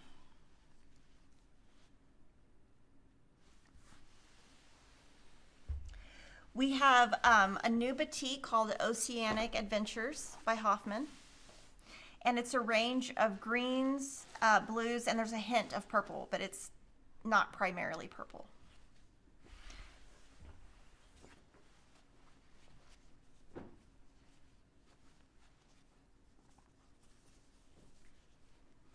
And we are having a giveaway, so you want to stay tuned for that. The very, very end.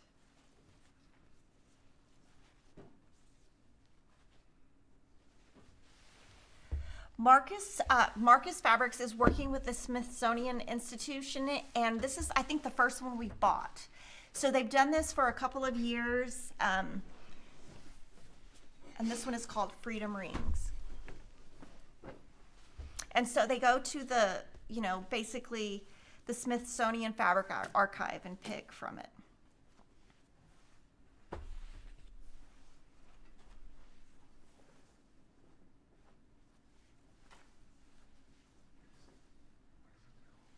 This one is called Freedom Rings by Smithsonian Institution, Marcus Fabrics.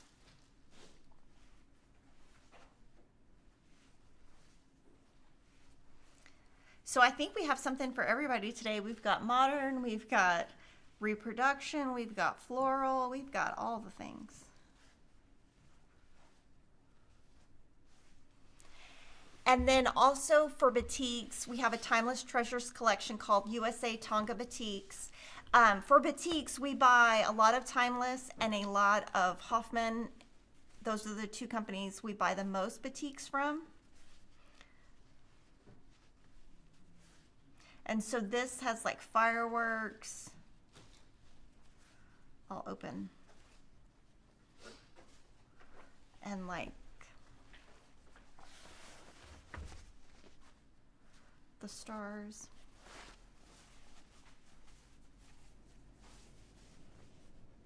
Do I ever use batiks? No, I made one quilt with batiks and I said I would never make another one.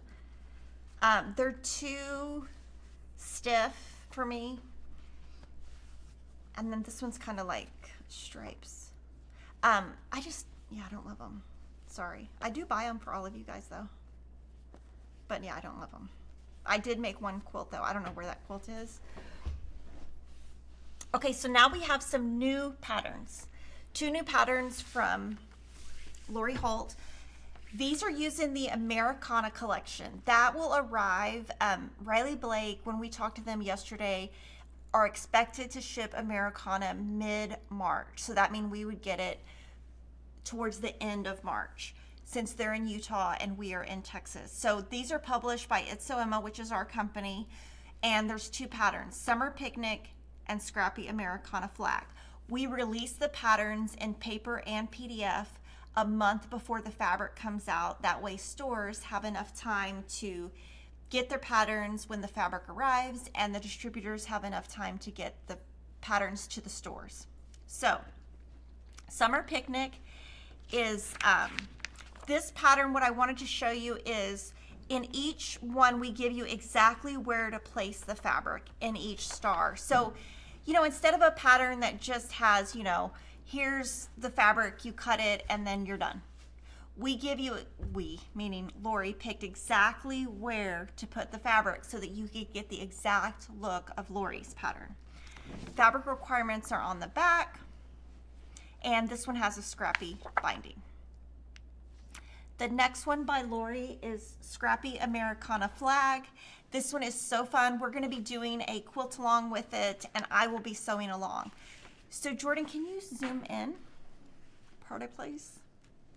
I need a snack. Now I'm hungry. Y'all made me hungry. Okay, so each of these right here, every other block in the red uses foundation paper. This uses triangle paper, and I'm going to show you how we did the pattern. Each pattern has the traditional method and the foundation paper method.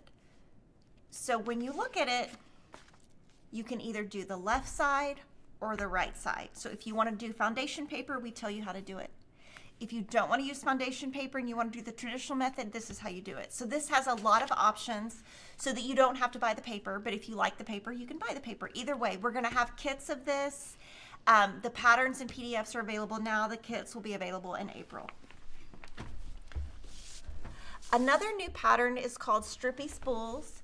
It's by It's So Emma. And I am going to sew along with this also. This is the summertime collection, which is going to arrive probably in a month or two. And it's basically based on artificial spools and then bobbins. Okay, so we'll put it on the table. And I'm going to be sewing along with this. We'll give you the sew along breakout closer to when that fabric comes in. But these two are Bella Solids. And then all of these are summertime. And this is a Bella Solid, a busy backing. And I'm going to do a sew along with this too. And I'm going to be sewing with it. So I'm going to sew it. I love this quilt.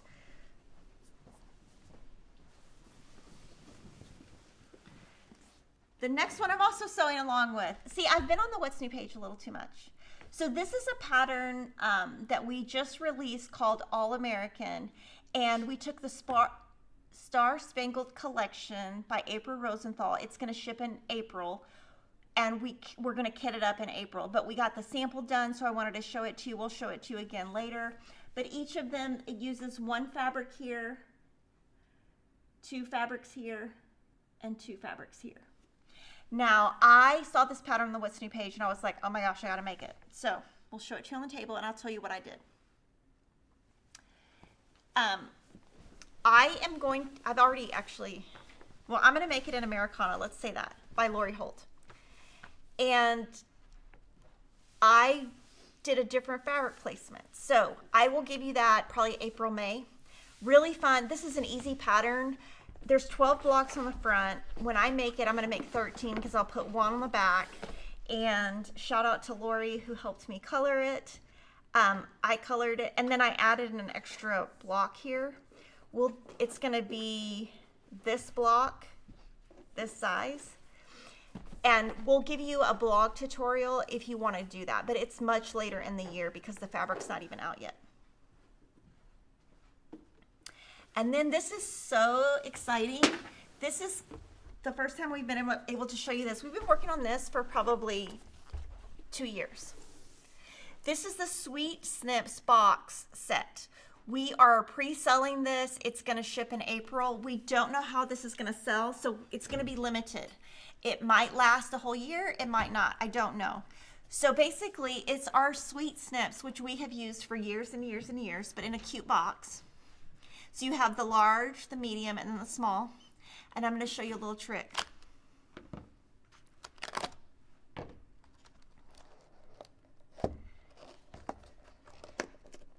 You pull this out.